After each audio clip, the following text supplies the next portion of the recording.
할렐루야.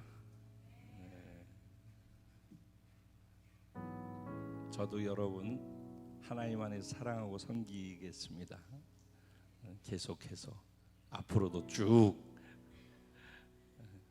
주님이 제 숨쉬게 허락하시는 그때까지 진심으로 그런 마음으로 그렇게 살겠습니다. 여러분 많이 사랑하고 여러분 많이 소중합니다. 하나님이 여러분 보시고 요셉을 보고 꿈을 주시고 꿈을 꾸셨던 것처럼, 그리고 그 꿈을 이루어 가시면서 하나님의 꿈을 성취해 가신 것처럼 하나님이 여러분을 보고 저를 보고 꿈을 꾸고 계시다라고 저는 믿고 있습니다. 그리고 하나님이 저를 보고 꿈꾸는 그 꿈을 제 꿈으로 삼아서 그 꿈을 붙잡고 가는 사람들, 그 사람들을 통해서, 그 믿음을 통해서 결국은 하나님께서 그 꿈의 성취의 자리에 두시고, 결국은 그 성취의 자리에서 하나님의 꿈인 하나님의 나라의 완성을 향해서 우리가 드려질 수 있도록 우리의 인생을 그렇게 써주시는 줄로 믿습니다. 저는 그렇게 드려지기 원합니다. 그래서 저는 여러분들이 소중합니다. 왜냐하면 하나님이 여러분 보고 꿈꾸시는 것처럼 저도 여러분을 보고 꿈을 꾸고 있기 때문입니다. 비록 우리 눈에 보이는 것은 작아 보일지라도 전 여기 천군만마가 있다라고 제 눈에는 그렇게 믿음의 눈으로 보여지기 때문입니다. 작은 자 하나가 천을 쫓겠고 작은 자 둘이 만을 쫓겠다. 하나님이 사람을 보시는 눈입니다. 예수 믿는 사람의 특권은 세상에서 축복받고 세상 사람들 원하는 대로 예수 믿어서 나도 그렇게 되어지는 것이 복이 아니라, 이 세상 사는데 일어나는 수많은 일들, 그것을 보면서 하나님이 그것을 보는 눈으로 나도 볼 수 있는 눈이 열려지는 것이 예수 믿는 사람의 특권이라고 저는 믿습니다. 하나님이 나를 어떤 존재로 봐주고 계시는지, 하나님이 내 옆에 있는 사람들을, 내가 부정적으로 보고 있는 사람들, 내가 안 된다고 생각하는 사람들을 향하여서 하나님은 어떻게 그것을 보고 계시는지, 불가능하다고 생각하고 있는 그 상황과 환경을 보면서 하나님은 그것을 어떻게 보고 계시는지. 믿음이라고 하는 것은 설교를 듣는 것에 동의하는 것이 아니라 하나님이 보고 계신 그 눈을 내가 같이 그 눈을 가지고 그것을 동일하게 볼 수 있는 것, 그것을 그렇게 동일하게 보기 때문에 그렇게 행동할 수 있는 것, 그것이 믿음이라고 저는 믿습니다. 우리 구원의 근거도 믿음에 있다라고 저는 믿습니다. 하나님 구원받은 자들을 바라보시고 믿음 있는 자들을 바라보시고 꿈꾸고 계십니다. 우리가 하나님의 눈을 가진 자들입니다. 하나님, 내게 하나님이 보시는 눈이 흐려져서 인간의 눈으로 보여지는 것들에 반응하는 그것으로부터 돌이킬 수 있는 은혜를 이 시간 이 예배 속에서 부어 주옵소서. 내 눈에 비늘이 벗겨지게 해 주옵소서. 세상 사람들이 세상의 눈을 가지고 세상을 향하여서 달려가고 있는데 나는 하나님의 눈을 가지고 세상을 볼 수 있게 해 주옵소서. 오늘 내 눈에 비늘이 벗겨지는 시간이 되게 해 주시옵소서. 내가 모든 것을 하나님이 보는 눈으로 오늘 볼 수 있는 그런 은혜가 예배 속에서 우리 가운데 흘러 들어오게 하여 주옵소서. 오늘 이 예배가 그래서 소중합니다. 하나님, 내가 그런 은혜가 내게 임할 수 있도록 참된 예배자로 하나님 앞에 설 수 있게 하여 주옵소서. 우리 공동체가 그런 참된 예배자들로의 예배를 드릴 수 있도록 기름 부어 주옵소서. 주님의 이름을 간절히 3번 부르고 기도드린 후에 하나님의 말씀을 나눕니다. 기도드리겠습니다. 주여, 주여, 주여.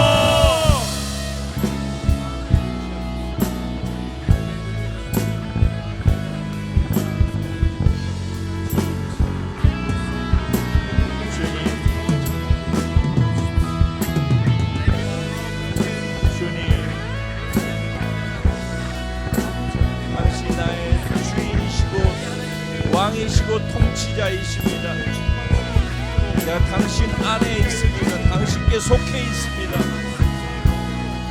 당신의 말씀에, 당신의 음성과 명령에 내가 복종하고 순종하고 기쁨과 감사함으로 그 길을 걸어갑니다. 나의 걸음을 사용해 주셔서 내가 걷는 자리마다 만나는 사람마다 영혼이 살아나고 세워질 뿐만 아니라 복이 흘러가게 하여 주옵소서. 하나님의 생명이 흘러가게 하시고 하나님의 나라가 확장되게 해 주옵소서. 나의 인생을, 나의 호흡을 그렇게 써 주옵소서. 그것이 나에게는 축복이 되고 다른 사람들에게는 축복이 유통하는 것이 되게 하여 주옵소서. 성령님, 오늘 이 시간에도 내가 하나님 면전에서 먼저 예배자가 되기 원하고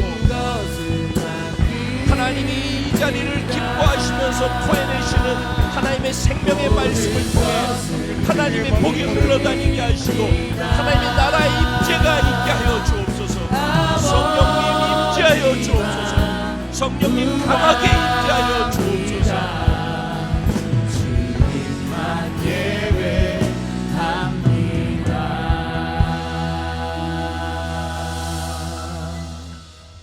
내 눈이 열려 주님만 보여지고 주님을 향해 주님만 예배합니다.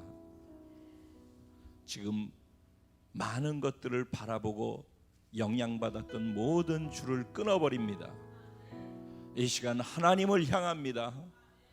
내 생명의 젖줄이 하나님 당신께 있음을 알기에 내 눈을 다시 들어 주를 향하나이다. 주로부터 떠나 있는 모든 시간들이, 주로부터 떠나 있는 나의 생각들이, 주를 떠나 움직이는 나의 감정이, 주를 떠나 행동하는 나의 의지적 행동이 나를 얼마나 고통스럽게 하는지 절절히 경험하고 있습니다. 내 살 길을 찾기에 다시 주를 향하나이다. 주님, 내 손을 붙잡아 주십시오. 주님으로만 희망을 다시 보고 그 희망의 길을 걷게 해 주시옵소서. 성령이여, 오늘 이 예배를 통해, 말씀을 통해 나를 거듭난 자로서의 나로 다시 일어나 걷게 하여 주옵소서. 행하실 하나님을 기대하고 믿고 감사하며 예수님의 이름으로 기도합니다. 아멘. 할렐루야. 좌우에 계신 분들에게 당신이 하나님의 꿈이고 소망입니다. 네, 그럼요. 네, 그렇습니다. 진심으로 하나님은 저와 여러분을 보고 꿈꾸고 계십니다.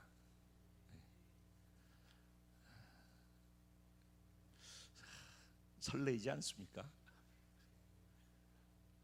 제 입장에서는 나 같은 것을 보고 꿈을 꾸시는 참 대단하신 하나님.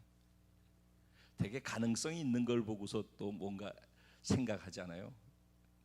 근데 내가 나를 볼 때 전혀 가능성이 없는데 회생할 수 없는 그런 나를 보시고 찬란하게 되어질 결과를 바라보시면서 꿈을 꾸시는 그 하나님, 하나님이니까 가능하죠. 예, 그렇죠? 근데 그 하나님의 눈을 갖고 자기 자신을 그렇게 볼 수 있는 사람이 복되지 않겠습니까? 그것이 예수 믿는 사람의 특권 아니겠습니까? 그거 빠지고 나면은 세상 사람하고 뭐 다를 게 뭐가 있겠습니까? 교회를 다닌다라는 거, 그것 갖고서는 뭐 별로 교회에 출석한다라는 그 자체가 세상 사람들하고 우리의 차이를 만들지는 않죠. 설레이는 것 같아요. 시작부터 하나님 말씀 같이 보도록 하겠습니다. 창세기 47장 1절부터 12절까지 말씀입니다.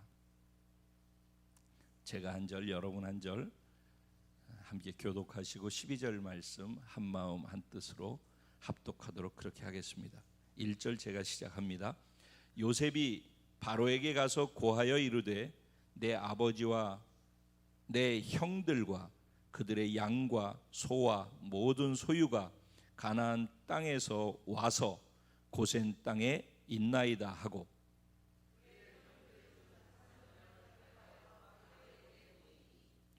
바로가 요셉의 형들에게 묻되 너희 생업이 무엇이냐? 그들이 바로에게 대답하되 종들은 목자이온데 우리와 선조가 다 그러하니이다 하고,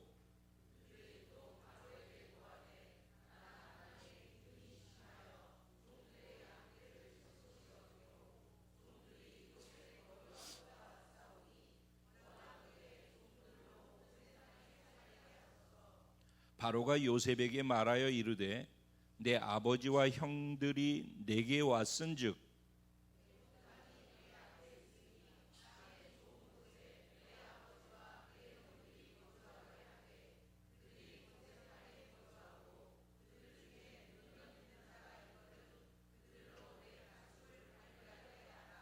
요셉이 자기 아버지 야곱을 인도하여 바로 앞에 서게 하니 야곱이 바로에게 축복하매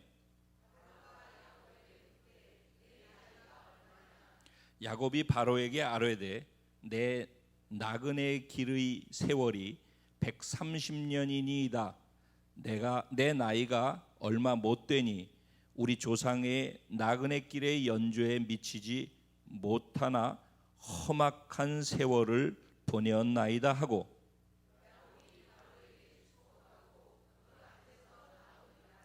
요셉이 바로의 명령대로 그의 아버지와 그의 형들에게 거주할 곳을 주되 애굽의 좋은 땅 람셋을 그들에게 주어 소유로 삼게 하고, 다 같이 또 그의 아버지와 그의 형들과 그의 아버지의 온 집에 그 식구를 따라 먹을 것을 주어 봉양하였더라. 아멘. 오늘 이 본문 말씀 가지고 축복을 유통하는 하나님께 속한 복된 자, 바로 당신입니다. 여러분들이 바로 그런 분들인 줄로 믿습니다. 저도 그런 자인 줄로 믿습니다. 아멘.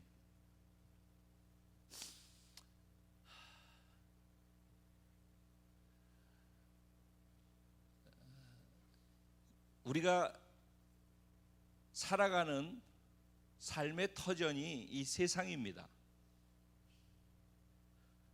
성경은 이 세상을 애굽이라고 표현을 합니다. 그리고 고통의 바다, 고해다 라고 이야기를 하기도 합니다. 제가 가끔씩 예를 들기 위해서 쓰는 표현이기도 한데,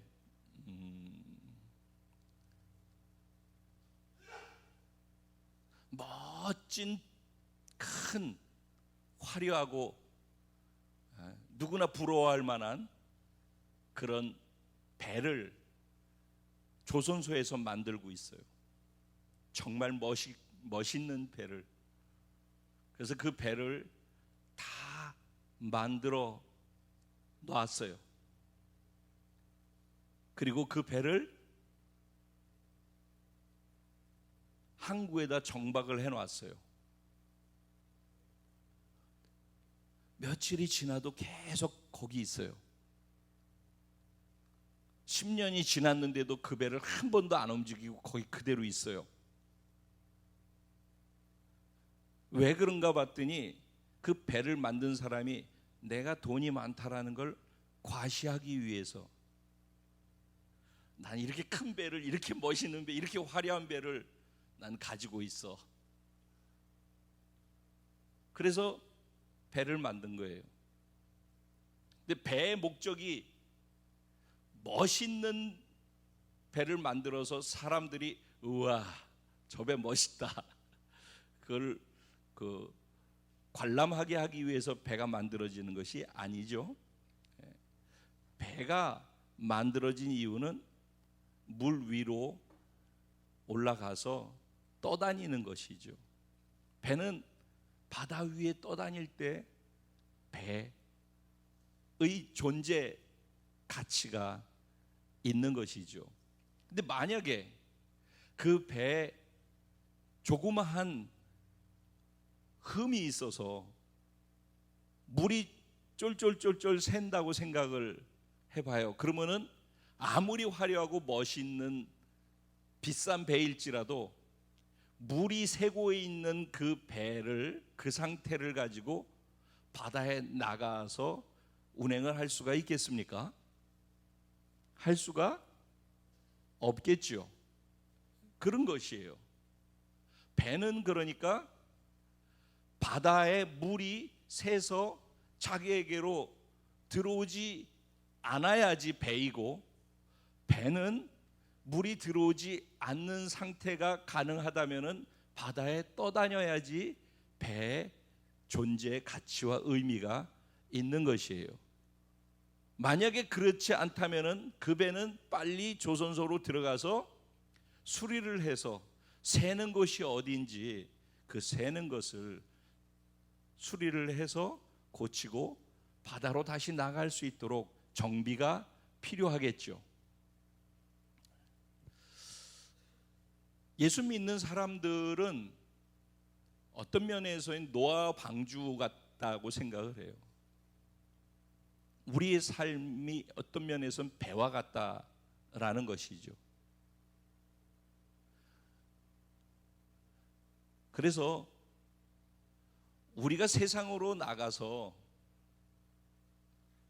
세상이 우리 안에 들어오게 되어지면은 세상으로 나가지 않고 여기 있는 것이 맞아요. 그런데 우리가 세상으로 나가서 세상이 나한테 스며들어오지 않냐고 세상에 있는 사람들을 배로 끄집어 올려서 구원시킬 수 있는, 그리고 그 세상에 어떤 긍정적인 영향을 흘릴 수 있는 그런 준비가 되어 있다면은 당연히 정박해 놓고 항구에서 폰만 잡고 있는 것이 아니라 바깥으로 나가서 떠다니면서 살려야 될 사람들을, 또 변화시켜야 될 상황들을 변화시키기 위한 움직임을 하고 있는 것이 맞겠죠. 그렇죠? 네. 오늘 본문도 그런 관점으로 이해를 하면서 본문을 생각해 보면은 좀 더 오늘 말씀을 전하고자 하는 그 내용의 중심을 이해할 수가 있을 거라고 생각을 해요. 예수 믿는다, 예수를 믿는다라는 말, 예수를 믿었다는 말, 다른 말로 얘기하면은 하나님의 생명을 받았고 가지고 있다는 말이죠. 맞습니까? 예수 믿는다라는 말, 이 구원받았다는 말이잖아요. 구원받았다는 말 그 단어, 나는 구원받았어라는 그 말이 무엇인지를 좀 생각할 필요가 있다고 생각해요. 우리가 구원이라는 단어에 대한 개념이 정확하게 정리가 돼서 그게 믿어져야지 그게 구원이 올바로 시작되는 거라고 저는 생각을 해요. 구원을 받았다. 하나님이 우리에게 구원을 주신다. 일방적으로 주셨죠? 그 은혜라고 한다고 했죠? 그리고 그것을 내가 믿음으로 인정하고 받아들임을 통해서 구원이 시작되는 거예요. 그렇죠? 네. 그러니까 구원을 이렇게만 생각을 하기 때문에 구원을 내가 받아주는 것처럼 착각하게 돼요. 제 말을 잘 한번 생각을 해보세요. 네. 구원을 내가 받아주는 거예요? 교회 나가주는 거예요? 아니면은 감격 속에 그 구원이 받아들여지는 거예요? 그럼 후자가 맞거든요, 논리적으로도. 그럼 왜 그렇게 될까요? 왜 감격 속에 그걸 받아들이게 될까요? 이 구원이라는 말을 이해할 때 우리가 간과하는 것이 무엇이냐면은 내가 구원받아 하나님의 자녀가 됐다, 하나님의 백성이 됐다, 이것만 생각하기 때문에 그냥, 그리고 그것이 지식적으로 이론적으로 머릿속에 추상적으로 생각을 하는 거예요. 근데 그게 실제화되기 위해서 우리가 놓치지 말아야 될 구원의 또 다른 면이 있는 거예요. 로마서는 무엇을 얘기하고자 하는 거냐면은 1장에서 복음이 구원 주신 하나님의 능력이 된다라는 거예요. 복음 이외에는 인간을 구원할 수 있는 그 어떤 것도 없다라는 것을 얘기하고 있는 것이에요. 그러면서 2장과 3장에 걸쳐서 무엇을 얘기하냐면은 이 세상에 살고 있는 모든 인간은 다 죄인이라는 거예요. 너나 할 것 없이 누구나 죄인이라는 거예요. 모든 유대인들도 다 죄인이라는 것을 증명하고 있어요. 사도 바울이 유대인들도 죄인인 이유를 증명하고, 유대인이 아닌 사람들은 당연히 다 죄인이라는 것을 증명하는 게 1장에서 복음을 얘기하고 난 다음에 2장 3장에 가지고 계속해서 그 얘기를 해요. 그러면서 죄인인 인간은 다 하나님의 불같은 진노와 심판 안에 있다라는 것을 강조하고 있어요. 그러니까 여러분이 구원을 생각할 때, 내가 구원받았다라고 생각할 때는 무엇을 이면에 같이 생각을 해야 되냐면은, 내가 구원받았다, 하나님의 생명을 받아 하나님의 자녀 됐다, 우리는 이것만을 생각하는데 구원을 받지 못했다는 말은 무엇인가를 생각해야 된다는 거예요. 구원받지 못했다는 말은 여전히 내가 죄 가운데 있다는 말이고, 내 스스로 죄 문제를 해결할 수 없다는 말이고, 그렇기 때문에 죄 문제를 해결할 수 없는 나는 하나님의 무서운 심판을 받아야 되는 존재라는 사실이에요. 우리가 상상할 수 없는 무서운 심판, 죄를 향한 무서운 하나님의 진노, 우리가 이 부분에 대해서 생각을 안 해보기 때문에 죄에 대한 두려움이 없는 것이고, 그 죄를 나와 상관없이 대신 죽으시고 부활하셔서 용서하셨다는 말이 내게 그렇게 크게 다가오지 않는 거예요.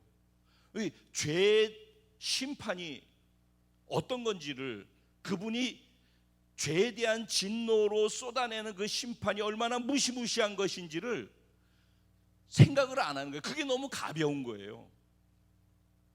근데 이거는 형장에서 판사가, 재판관이 너는 무기징역, 너는 사형, 이렇게 언도할 때 사람들이 그렇게 못되게 사람을 죽이고 못된 짓을 하고, 요새는 참 너무 무시무시하죠. 막 토막을 내는 걸 너무 쉽게 생각해. 다 정육점에서 사는 사람들 같아. 그런 무시무시한 죄를 짓고 겁없이 살다가도 심판대 앞에 서가지고 죄에 대해서 낱낱이 항목을 얘기하면서, 그렇기 때문에 너는 이런 형량을 받아야 되라고 할 때 다들 절규하고 통곡하고 그러는 것은 그 죄에 대한 심판이 얼마나 두려운 것인지에 대한 느낌이 있는 거거든요. 사형이라는 언도를 받을 때 그 두려움, 죽음에 대한 공포, 마치 우리가 병에 걸리면은 두려워하잖아요. 더군다나 죽을 병에 걸렸다 라는 것을 선고받았을 때 오는 느낌이나 어려움, 두려움은 이루 말할 수 없는 거란 말이죠. 그런데 사형 언도를 받았다 할 때 그 중압감이나 오는 두려움은 이루 말할 수 없는 거란 말이죠. 그런데 만약에 사면이 되어졌다라고 할 때 이게 다 남의 얘기로 지금 들리기 때문에 감동이 없는 것이죠. 근데 사실 저를 포함해서 우리는 이런 상황 속에서 사면을 받은 거란 말이죠. 그게 구원이에요. 그리고 그 구원의 결과, 구원 받지 못한 사람의 결과는 하나님의 나라로 구원받은 자는 가는 것이고, 구원받지 않은 사람은 영원한 불타는 지옥에 떨어지는 것이라는 거죠.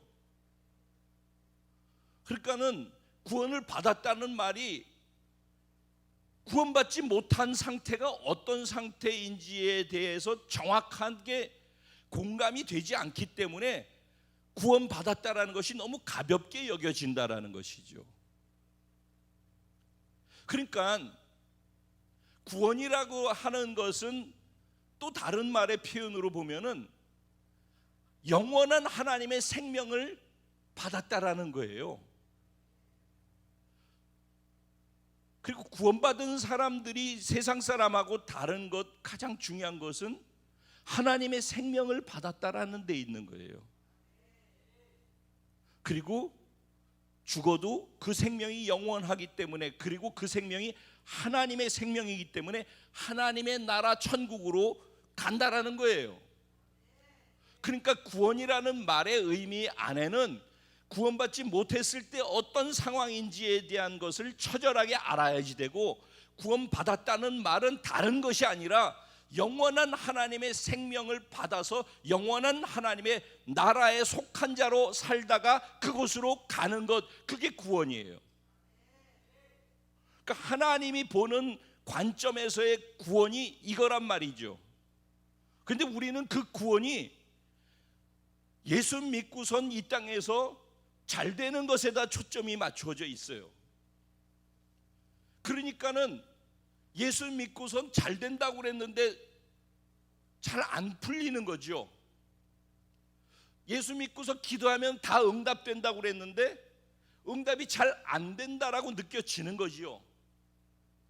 그리고 내 생각에 어렵고 힘들고 고통스러운 것들이 예수 믿고 난 다음에 기대치가 크기 때문에 똑같이 어려움이 오더라도 예수 믿기 이전보다 더 크게 느껴지는 거죠. 그리고 하나님에 대해서는 좋으신 하나님이라면서 하나님 어떻게 이럴 수 있어 라고 하면서 하나님을 그렇지 않아도 잘 모르고 두리뭉실하게 설교 몇 편 들은 것 같고서 알고 있는 지식으로 두리뭉실하게 알고서 교회를 다니고 있는데 하나님을 정확하게 모르는 거죠. 그리고 피상적으로 지식으로 알고 있는 거죠. 그렇게 알면서 무의식적으로 조금 기대했었는데 그 기대가 여지없이 무너지게 되어지면은 그나마 요만큼 가지고 있었던 하나님을 향한 기대와 믿음이라고 하는 쪼가리마저도 다 날아가 버리는 거죠. 그 믿음이, 구원을 받았다는 말은 믿음으로 구원을 받는 것인데 그 하나님에 대한 기대나 믿음이 사라지는 거죠. 그러면 뭐가 남죠? 그러면 우리에게 남는 건 뭐죠? 하나님을 향한 기대도 믿음도 없어지는데, 근데 구원은 믿음으로 받는다고 하는데 무엇을 믿어요? 하나님을 믿고 하나님이 하신 일을 믿는다며. 근데 그 하나님을 믿는 것이 점점 희석되어져 가는데, 하나님에 대한 기대가 점점 사라지는데, 그래서 지난번에 제가 말씀 전하고 소그룹으로 다니면서 나눴던 말 중에 하나님이 어떤 분이신지, 태양계부터 은하계부터 우주부터 이런 얘기를 했잖아요. 잠깐 그때 하나님이 도대체 어떤 분이신지 잠깐 생각해 보니까 우리가 상상할 수 없는 크기로 하나님이 잠깐이지만 와 닿잖아요. 그것도 잠깐 생각해 봐야지 그런 거란 거예요. 근데 그런 하나님, 상상할 수 없는 사이즈의 우주를 말씀 한마디로 창조하시는 하나님이 나의 하나님이고 살아계신 하나님이라고 그러고, 그 하나님이 나를 사랑하신다고 하는 게, 내가 하나님을 잘못 오해하고서, 내가 잘못 기대하고서, 그리고 하나님이 안 해줬다고 생각하면은 하나님을 믿는 것을 포기하고 있으면서, 그런데 구원은 받았다고 생각을 하고, 그 도대체 무슨 논리인지 이해도 안 되는 그런 이상한 논리를 가장 똑똑하다고 생각하면서 살고 있는 사람들이 저지르고 있는 일이라는 거죠. 우리가 구원받았다라는 근거는 우리의 믿음밖에 없어요. 하나님의 말씀을 내가 믿는 것이죠. 근데 하나님을 신뢰하지 못하고, 하나님을 신뢰하지 못하는데 어떻게 하나님의 말씀을 신뢰하며, 하나님의 말씀을 신뢰하지 못하는데 어떻게 하나님이 예수를 믿음을 통해 죄사함을 받고 구원 얻는다고 하는 하나님의 말씀은 믿어지는지.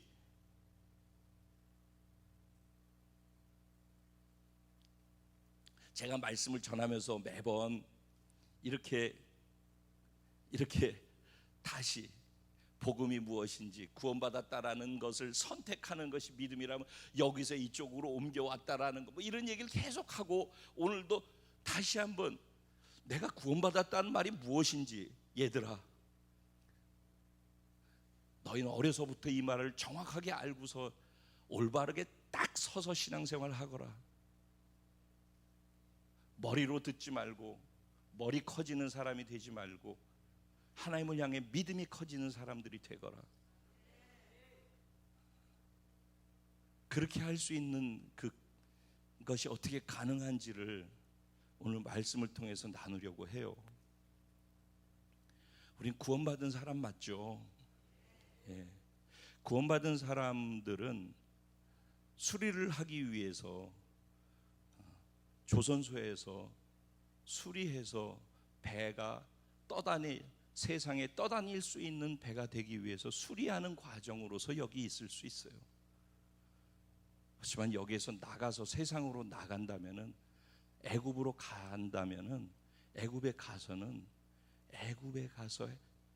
해야 할 것들을 하기 위해서 애굽에 있는 거예요. 애굽이 나한테 들어오면 안 되는 거예요. 애굽의 가치가 나의 가치가 되면 안 되는 거예요. 애굽이 섬기는 우상이 나의 우상이 되면 안 되는 거예요. 애굽 사람들이 좋아하는 게 내가 좋아하는 게 되면 안 되는 거예요.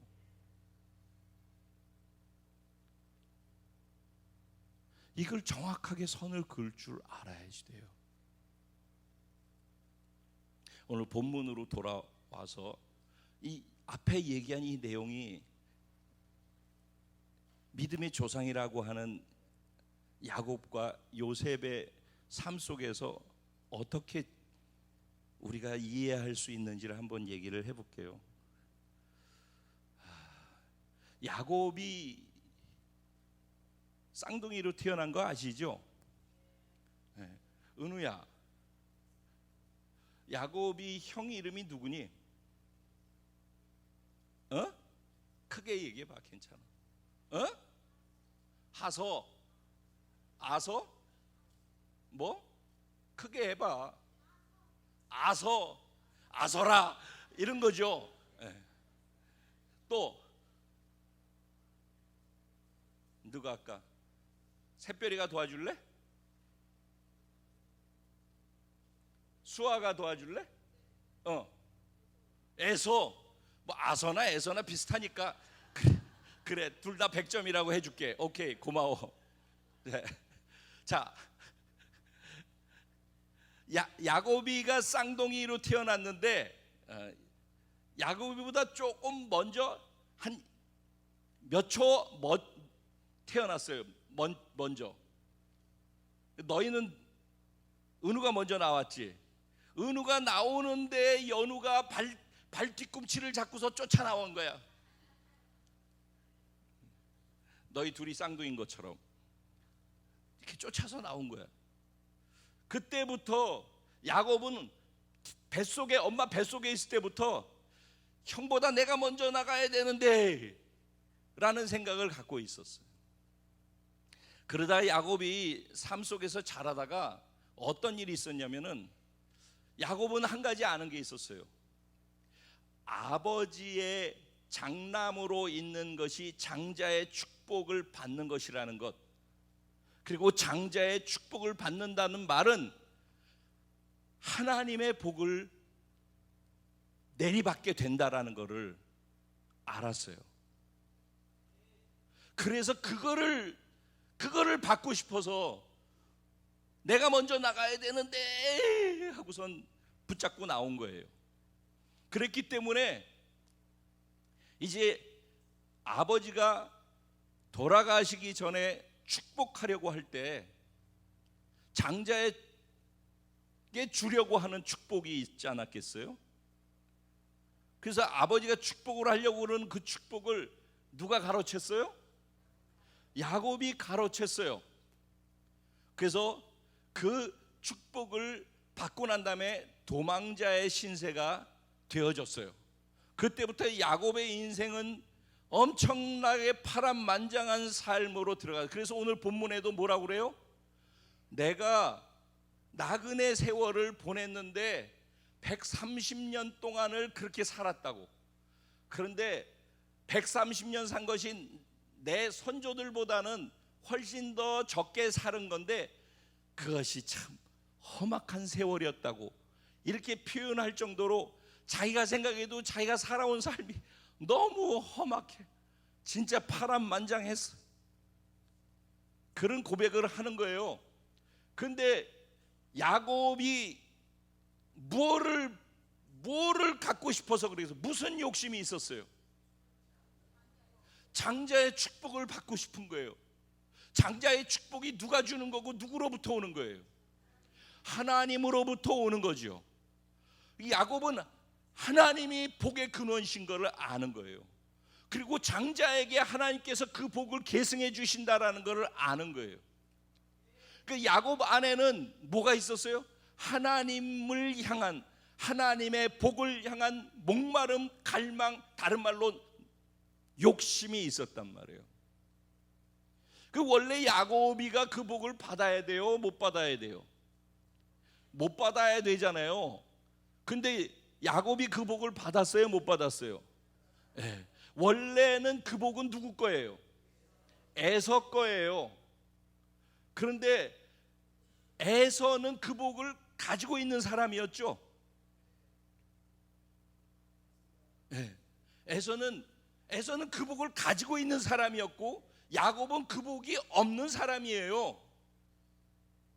그런데 중요한 것은 에서는 자기가 갖고 있는 그 복이 대단하지가 않은 거예요. 팥죽 한 그릇하고 바꿔도 될 만큼 싸구려인 거예요. 야곱은 그 복이 형을 나가는 걸 붙잡아서라도 먼저 나가서 받고 싶은 복이고, 아버지를 속여서라도 그 복을 받고 싶은 복이고, 에서를 가슴 아프게 해서라도 그 복을 받고 싶은 인간적 욕심으로 가득 찼지만은 하나님이 복이라는 것, 그 하나님의 복을 난 받아야 된다라는 그 욕심 하나만큼은 진짜 타의 추종을 불허하는 거거든요. 할렐루야. 할렐루야 해야 될지 말아야 될지 갈등하면서 내가 한 거예요. 어쨌든 근데 나중에 보면 할렐루야가 돼. 자, 중요한 것은 에서는 이미 그 복을 가진 자였다라는 거예요. 근데 자기가 가진 그 복이 뭔지를 모르는 거예요. 그 복이 귀한 걸 모르는 거예요. 그 복을 받은 자가 얼마나 어마어마한지를 모르는 거예요. 그러니까 그 복을 갖고 있어도 자기가 가진 복이 무엇인지 모르는 사람은 가소롭게 여기고 하찮게 여긴다니까요. 그래서 그 복은 결국 누구에게로 가요? 목말라 하는 사람에게로 흘러가는 거예요. 참 깝깝한 얘기야. 우리 모두는 다 예수 믿고 구원받아서 예수 그리스도와 연합되어져서 우리가 어마무시한 존재가 되어진 거예요. 근데 그게 어떤 건지 늘 내가 복음을 얘기하면서 얘기를 하는데 그게 얼마나 어마무시하게 복인지를 모르는 거예요. 내가 그런 복 있는 자가 됐다라는 것, 에서가 가지고 있는 그 복이 내 복이라는 거를, 그 복이 어떤 복이라는 거를 모르는 거예요. 별 관심도 없어요. 그래서 그냥 팥죽 한 그릇 하고 맞바꿀 수 있는 거예요. 싸구려가 되는 거죠. 우주 최고의 복을 갖고 있어도 그 복이 어떤 건지를 모르는 사람에게는 싸구려가 돼서 팥죽하고 바꿔버리는 거예요. 예수 믿는다라는 것이 무엇인지 모르는 사람, 구원이라는 것이 무엇인지 모르는 사람은 세상에서 좋다고 느껴지는 것, 그 팥죽 한 그릇하고 예수의 구원과 마치 맞바꿀 것처럼 그래요. 그리고 나중 가가지고 에서가 어떻게 되죠? 그거 몰래 훔쳐갔다고 또 그거 갖고 방방 뛰죠. 근데 뭐 자기가 귀하게 여기지도 않는 거면서 새삼스럽게 왜 그러는지 난 몰라. 우리의 구원도 혹시 그러지 않을까요? 내가 구원받았다고 하는 그 구원이 너무 싸구려야. 근데 내 거야.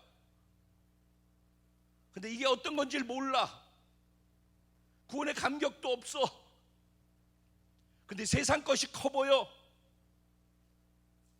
구원받은 자로 살아가는 그 가치와 세상의 가치와 그냥 맞바꾸는 거죠. 왜? 한순간에 팥죽 한 그릇이 너무 좋거든요.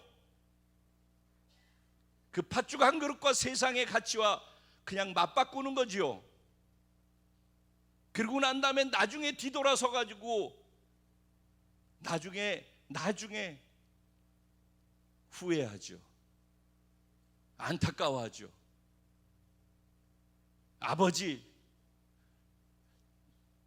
야곱에게 복을 다 주었는데 남은 거라도 나한테 남은 찌꺼기 복이라도 주세요. 내가 야곱한테 탈탈 털어가지고선 축복을 다 해버렸다. 필요 없어 하니까, 필요로 하지 않으니까, 구원이 영원한 생명을 받았다라는 것이, 내가 하나님 나라에 속한 자로 산다라는 것이 그렇게 썩 대단해 보이지 않고 중요하지 않으니까, 이 땅의 것이 너무 크게 보이니까 그 팥죽하고 맞바꿔도 충분히 나한테 더 유익되다고 생각하니까 너무 쉽게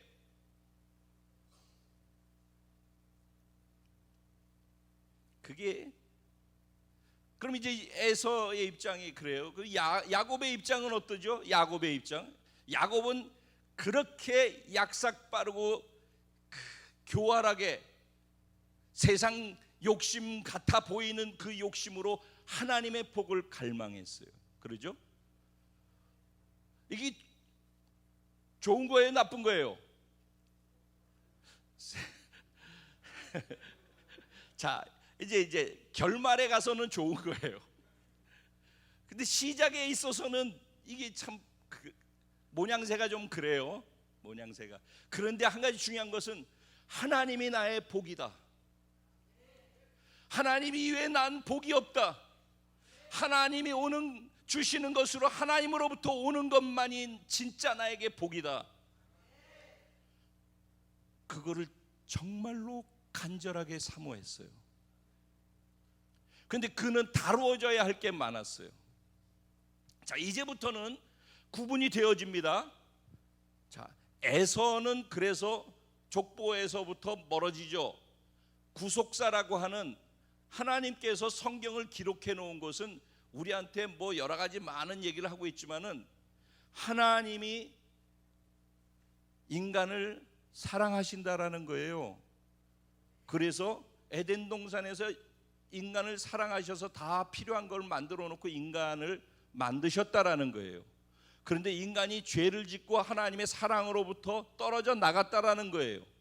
그런데 하나님께서 그 떨어져 난 인간을 그냥 지켜볼 수 없어서 내가 너를 사랑한다고 계속 얘기해도 안 믿으니까 내가 증명할게. 그러고선 예수님, 말씀이신 예수님이 눈에 보이는 사랑으로 증명하기 위해 이 땅에 오신 것이 성육신이에요. 예수님이 이 땅에 오셨어요. 자신을 증명하셨어요.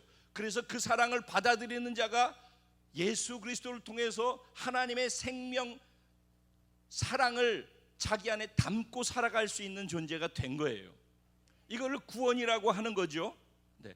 이렇게 해서 구원받은 사람이 하나님 나라에 속한 자로 살아가게 되어지는데, 이 하나님 나라에 속한 자로 구원받은 사람으로 살아간다라고 하는 이것이, 내가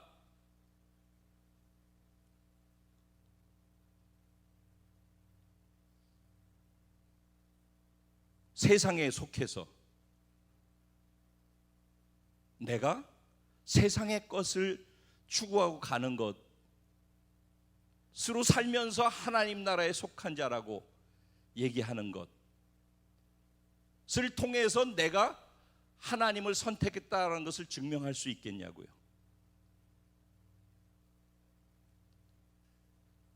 믿음을 증명해야 되잖아요, 우리가. 그렇죠?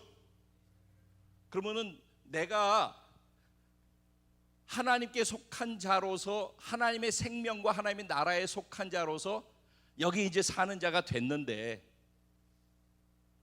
근데 세상 사람들이 같이 있어 하는 것으로 가서 되겠냐고요. 내가 사기치면서까지라도 야곱처럼 하나님께 좋고 하나님 거에 내가 목숨 걸고 사기를 치면서라도 하나님의 복, 하나님의 생명, 하나님의 나라를 받기 위해서 그렇게 애썼단 말이죠. 그래가지고선 내가 이쪽에 속한 자가 됐단 말이에요. 근데 이쪽에 속한 자가 됐으면은 이제 이쪽에 속한 자로 살아야 되잖아요. 그러니까 이제 두 가지가 나온다니까요. 뭐가 나오냐면은 생명이 있는 자와, 즉 구원받은 자와 생명이 없는 자와 구원받지 못한 자와 두 가지가 나오는 거예요, 여러분. 알곡과 쭉정이라고 표현을 하죠, 또 다른 말로. 그렇죠? 그러면은 또 다른 말로 내가 금이야. 우리는 구원받은 사람은, 예수의 생명을 가진 사람은 우리가 금이라고, 금. 근데 예수 생명 없는 사람은 찌꺼기야. 말하자면은, 그러면은 우리가 살면서 불같은 고난과 시험을 당할, 그렇게 될 때 금은 어떻게 되죠? 불에 타면 어떻게 돼요? 녹아지지만은 질량은 그대로 존재하고 불순물만 빠지죠. 그 불순물이 찌꺼기라고 얘기를 하죠. 그러죠? 네.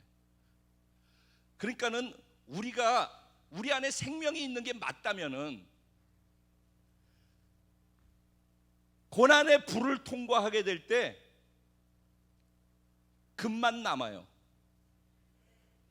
그래서 연단을 받아 정금같이 되리라라는 말이 그 말이에요. 생명이 있는 자는, 야곱은 약사 빠르고 인간적으로 그렇게 했지만 뭘 선택했어요? 하나님의 구원의 복을 선택한 거란 말이에요. 근데 에서는 그 복을 하찮게 여기고 세상의 복, 팥죽을 선택을 했단 말이에요. 그러죠? 보셔요. 야곱이 불순물이 많아요. 이걸 선택할 때 과정이라든가 진행하는 거 보면 야곱이 세상 때가 많이 묻어 있잖아요. 약삭 빠르고. 그리고 이 불순물이 있지만은 야곱 안에 뭐가 있어요? 금의 생명이 있는 거란 말이에요. 그래서 하나님은 이제 하나님께 갈 때까지 야곱의 인생에서 무엇을 하시냐면은 금이 정금이 되는 과정을 만들어 가시는 거예요. 내가 구원받았다, 생명이 있다 없다가 왜 중요하냐면은 아무리 교회를 오래 다녀도 소용이 없어요. 없다라고 얘기를 할 수 없죠. 기회가 주어지기 때문에 계속 이런 말씀 속에서 선택할 수 있는 기회를 계속 얻는 거니까 안 다니고 안 듣는 것보다는 낫지만은 이건 계속해서 기회이니까. 그렇지만은 구원받지 못한 것 가운데 있으면은 고난이나 역경을 만나면은 타서 없어져요. 그냥 하나님이 나한테 어떻게 이럴 수 있어? 그리고 교회를 떠나거나 이단으로 가거나 아니면 뭐 다른 타종교로 가던가 이런 일들 진짜 많이 주변에 일어나고 있어요. 그런 왜 부작용이 일어나는가? 찌꺼기는 그냥 타버리는 거예요. 근데 우리 안에 생명이 있으면은 그 생명은, 금은 그 불의 연단 속에서 정금으로 질량은 그대로 존재하면서 녹아져 가지고 점점 순금화 되어져 가는 과정을 겪는다는 거예요. 그래서 야곱이 처음에는 시작은 이렇게 시작했잖아요. 야곱이가. 그리고 우리가 볼 때도 진짜 웃기는 신앙의 수준 정도였어요. 근데 오늘 지금 이 야곱은 인생의 끝자락에 가서 일어나는 일이죠. 야곱이 산전수전 다 겪었던 거 아시죠? 예전에 제가 야곱의 예배의 발전사에 대해서 예배를 가지고 쭉 한번 말씀을 전했던 적이 있었죠. 베델의 예배, 그다음에 또 야복강에서의 또 예배, 그러죠? 브니엘에서의 예배, 그다음에 엘 베델에서의 예배, 이렇게 해가지고 예배의 깊이가 어떻게 달라지는지에 대해서 그걸 통해서 야곱이 하나님과의 만남의 깊이가 어떻게 깊어지고 달라지는지 야곱의 성숙의 과정에 대해서 예배의 과정을 통해서 한번 나눴던 적이 있었어요.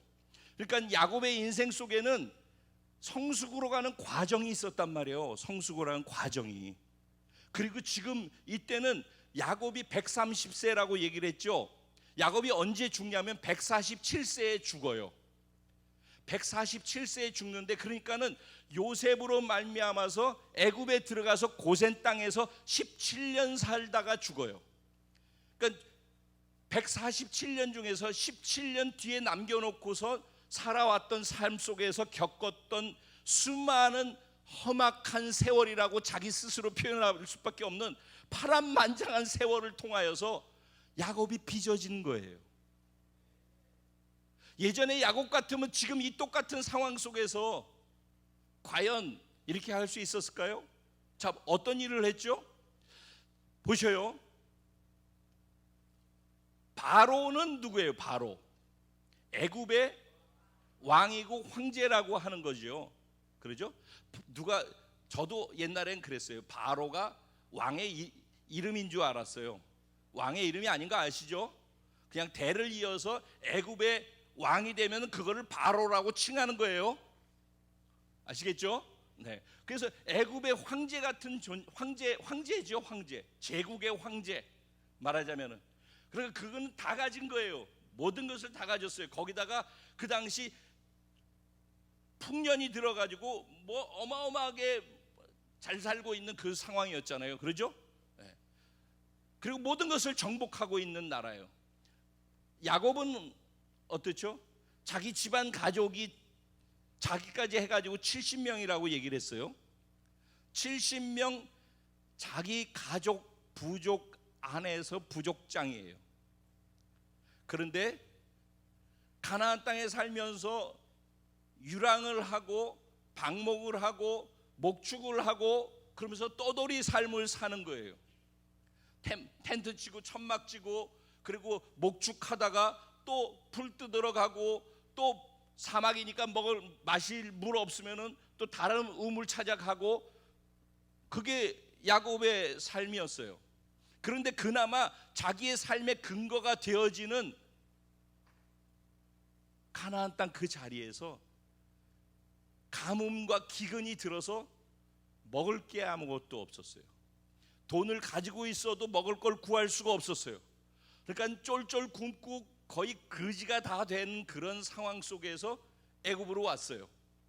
그러면 야곱의 현재 상황하고 바로의 현재 상황하고 이 두 개가 비교가 돼서 보여지죠. 그리고 여러분, 누가 누구를 축복한다라고 할 때에는 더 가진 자가, 뭔가 더 있는 자가, 더 큰 자가 작은 자를 그렇게 하는 거 아니겠어요? 그렇죠? 예. 더 어른이다, 더 많이 가졌다, 더 많이 있다, 뭐 이럴 때 더 많이 있는 사람이 그렇게 하는 거예요. 근데 지금 모양새로 보면은 누가 더 많이 가졌어요? 비교할 수도 없는 거죠. 여기 뭐 먹고 살기도 어려워가지고 거지돼 가지고 이쪽으로 왔고, 여기는 제국의 황제고, 근데 그 앞에 선 거잖아요. 근데 희한한 것은 보자마자 뭘 해요? 바로를 축복했어요. 그러니까 바로가 조금 같지 않잖아요. 이런 황당한 일이, 이런 생각을 했을지도 몰라요. 그러니까 대뜸 질문이 뭐예요? 대체 네 나이가 몇이냐? 이렇게 질문을 해요. 그랬더니 제가 나그네 세월을 살았는데 130년을 살았는데 우리 조상들이 산 것보다도 나이가 훨씬 적게 살았는데, 그렇게 적게 산 삶을 사는데 험악한 세월을 내가 살았습니다. 이거는 동문서답 비슷한 얘기를 하는 거죠. 그러면서 다시 뭐라고 하고 나와요? 바로를 축복하고 나와요. 6절부터 10절까지 그 얘기거든요.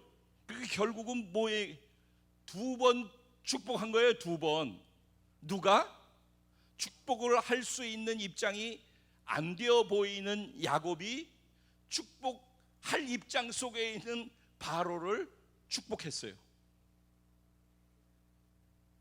어떻게 이것이 가능할까? 예전 처음에 이쪽에서 시작할 때 욕심으로 하나님의 복 내가 어떻게 해서라도 사기쳐서라도 받아야 돼, 그렇게 했던 야곱이라면은 그때 야곱의 신앙의 수준으로 이런 일들을 할 수 있었을까요? 없었겠죠. 그때 당시 야곱은 이런 수준이 되질 못했어요. 그런데 야곱이 저기서부터 여기까지 오는 과정 속에서 이런 사람이 되어졌어요. 무엇이 야곱을 이렇게 만들었을까요? 예? 험악한 세월이 만든 거예요. 우리가 생각하는 고난이라고 하는 것이 야곱을 이렇게 만든 거예요.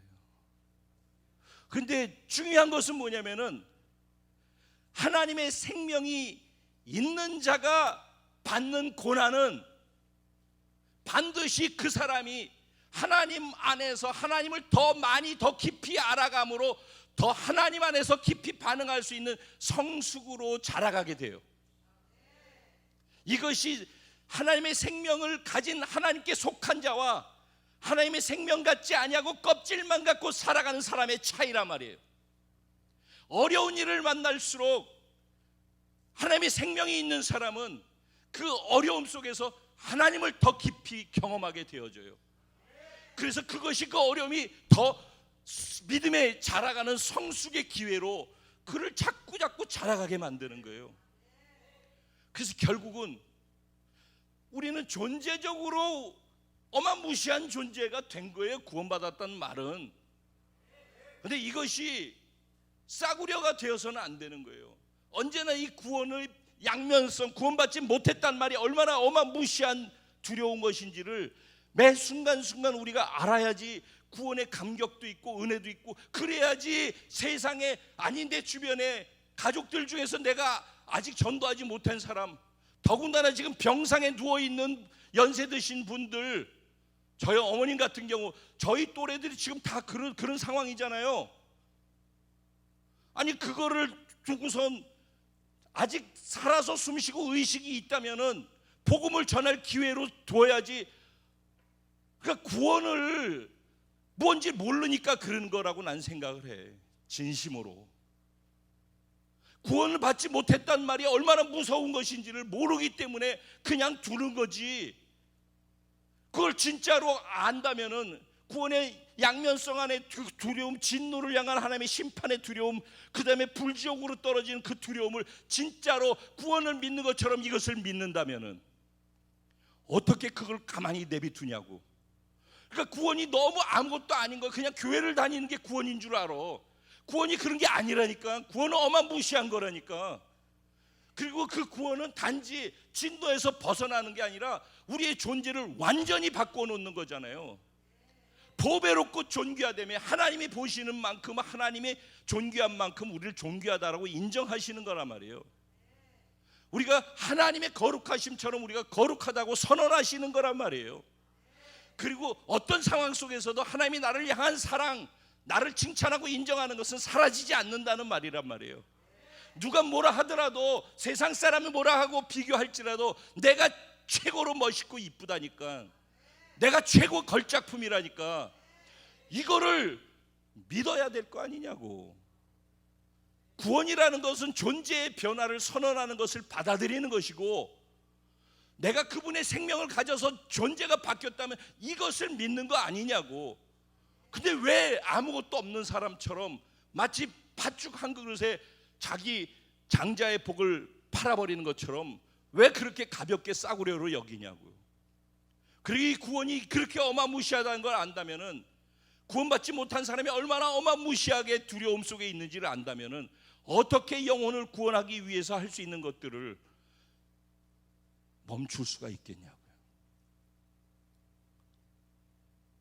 그러니까 우리가 너무나 피상적이라니까. 이게 진짜 개념이 정리도 안 돼 있고, 그것을 진지하게 생각해 보지도 않고, 진짜 그것을 내 인생을 걸고 가는 거잖아요. 이게 죽음 이후에 영원까지의 내 인생을 전부 거는 선택이잖아요. 지금 수양하기 위해 교회 오는 거, 인격을 다듬기 위해 교회 오는 게 아니잖아요. 이거 우리 전부를 걸고선 선택하는 선택이라니까. 근데 그 선택이 구원을 향해서 건 선택이란 말이죠. 영원한 생명, 하나님의 나라,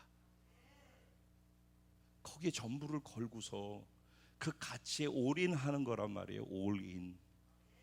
그래서 야고비가 생명이 있기 때문에 파란만장한 시간이 그를 하나님을 더 크게 보게 하고, 하나님 때문에 반응하는 반응이 더 커져가는 거죠. 세상과 사람과 다른 것에 영향을 받았던 것보다 하나님께 영향을 받는 것이 더 커져가는 것이죠. 그걸 성숙이라고 해요. 우리 성숙이는 어디 있나? 성숙이라고 하는 거예요. 자라가는 거죠. 최근 계속해서 우리 성숙, 자라는 것, 자라가는 것은 어떤 것인지, 이런 것들이 주제로 계속 다루어지고 있어요. 그렇죠? 일부러 우리 말씀을 짜가지고 하는 것도 아니에요. 각자 알아서 하는 건데, 하나님이 우리 공동체를 정말 사랑하셔서 자라가게 하시는 거예요. 자란 사람들을 통해서 할 일이 있기 때문에 하나님이 우리를 향한 그 꿈을 자라는 만큼 성취시켜 나가기 때문에 자라게 하시는 거죠. 자, 이제 정리를 하고 결론을 맺을게요. 그럼 다른 말로, 이 세상 애굽에서 살면서 애굽이 나한테 들어오지 않냐고 내가 애굽에 영향을 미치면서 살 수 있는 가장 중요한 그것이 무엇일까요? 우리가 맨날 귀에 딱지가 않도록 들었던, 하나님 통해서 구원받아 변화되었다라고 선언하는 그 변화된 존재로 자기를 인식하는 것이에요. 다른 말로 정체성이라고 하는 거예요. 하나님이 보시는 나로 나도 보는 것. 구원받았다라고 하는 그 하나님의 생명과 하나님의 나라에 속했다, 즉 신분과 소속이 바뀌었다고 그랬잖아요. 구원받았다는 말은, 신분은 하나님의 자녀, 생명을 받은 자녀가 됐다. 소속은 하나님 나라에 속했다. 그렇죠? 우리가 구원받았다는 말은 하나님의 생명을 받았다, 하나님 나라에 속했다라는 거예요. 그러죠? 그렇게 되어진 자는 어떤 존재가 됐다라고 선언하신단 말이죠. 그 선언이 선포되어진 선언인데, 그 선언이 내 믿음이 자라가고 하나님을 선언하신 그 하나님을 알아가는 과정 속에서 점점 그 선언을 믿는 믿음이 정금같이 커져가게 된단 말이에요. 근데 하나님을 어떻게 알아가느냐 하면은, 하나님 나 이거 해주세요, 나 이거 해주세요 그래가지고 그거 하는 건 어린애 때예요. 어린애 때는 이거 해주세요 지난번에 얘기했잖아요. 젖 주세요 그럼 젖 주고, 기저귀 갈아주세요 하면 기저귀 갈아주고, 울기만 하면 되는 거예요. 아기 때는 울면은 다 해줘요. 울면은, 그러니까 울면 되는 거예요. 그런 시절이 있는 거예요. 울면은 젖도 주고 기저귀도 갈아주고 불편한 걸 해결해 주는 그런 시절이 있어요. 근데 자라가는 거라는 거죠. 그래서 나 혼자서 스스로 자랄 수 있는 때가 있어요. 남의 손의 돌봄을 받지 않고 내 스스로 자라는 때가 있어요. 혼자서도 자라요. 그런가 하면은 내가 누군가를 도와서 함께 자랄 수 있도록 만들어주는 사람이 있어요. 그런가 하면은 내가 자식을 낳아서 내 자식을 또 키워서 함께 그가 자라가지고 나처럼 자라서 잘할 수 있도록 만들어주는 부모의 역할, 애비의 역할을 하는 사람이 있어요. 이거는 과정이란 말이죠. 하지만은 하나님은 이 과정을 인정하시지만은 구원받았다라고 하고 하나님의 생명 받았다고 하는 이때 저런 존재라는 걸 통으로 선언을 하시는 거라니까. 근데 이 사이에서 자라는 것은 내 믿음이 자라는 거라고. 하나님은 이때나 하나님은 변함이 없는 거예요. 하나님이 하자가 있거나 문제가 있지 않잖아요. 하나님은 아무것도 아닌 보잘것없는 나를 향해서 하나님의 존재 가치로 나를 선언하실 그때 하나님이 이미 그러신 분이라고. 근데 내가 그거를 받아들이는 믿음이 약한 것이지, 어린 아이고. 근데 내 믿음이 자라가는 거라고. 근데 이 믿음은 어떻게 자라느냐? 주세요 해가지고서 자라는 믿음으로는 저기까지 못 가는 거예요. 아기로서는 계속 있을 수 있지만은, 근데 그 다음부터는 어떻게 돼요? 살면서 아기 때 경험하는 것과 너희들이 경험하는 것도 다르지. 너희들 요새 애로사항 좀 있지. 어렸을 때하고 다른 고민거리들이 있잖아. 그리고 또 청년들, 언니, 오빠들 고민거리 또 따로 있지. 어른들 고민거리 또 따로 있지. 이제 내 또래 고민거리 또 따로 있지. 다 따로. 근데 고민거리가 있는 것이 중요한 것이 아니라 그 고민거리를 나와 부딪히면서 그 고민거리를 통해서 고민거리보다 하나님이 더 크게 보이는 순간을 맞이하는 것. 이게 하나님 주시는 고난의 축복의 의미란 말이에요. 하나님을 더 알아가는 거예요. 하나님을 이 고민거리를 통해서 자기 방법대로, 세상 방법대로 그 고민거리를 풀어갈 것인지 하나님의 방법대로 그걸 풀어갈 것인지를 통해서 그 하나하나의 계단 하나를 넘어 올라갈 수 있는 믿음의 자람, 과정. 하나님이 점점 저 하나님은 늘 똑같은데 내가 하나님을 알아가는 과정이 커져가는 거예요.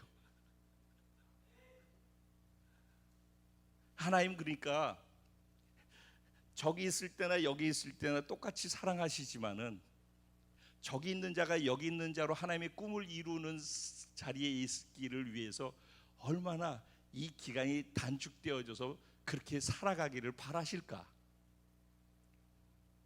그러겠죠. 우리가 지금 경험하고 있는 어떤 어려움이나 힘든 것들이 있다면은 그 힘든 것이나 어려운 거기에 묶여서 인간으로서 할 수 있는 것을 선택할 수 있는 것은 얼마든지 있어요. 그리고 그게 해결하는 길이 아니라 망하는 길이겠죠. 어쨌든 근데 그걸 통해서 하나님이 살아계심을, 하나님을 의지하면서 하나님이라면 이때 어떻게 하실까?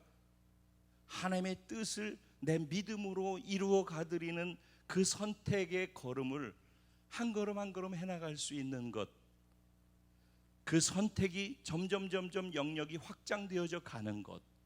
그래서 내가 나 하고 싶은 걸 선택하는 것에서 하나님이 하고 싶은 걸 선택해 드리는 것으로 점점 나는 없어지고 그분이 나를 통해서 표현되고 드러나는 것이 커져가는 것.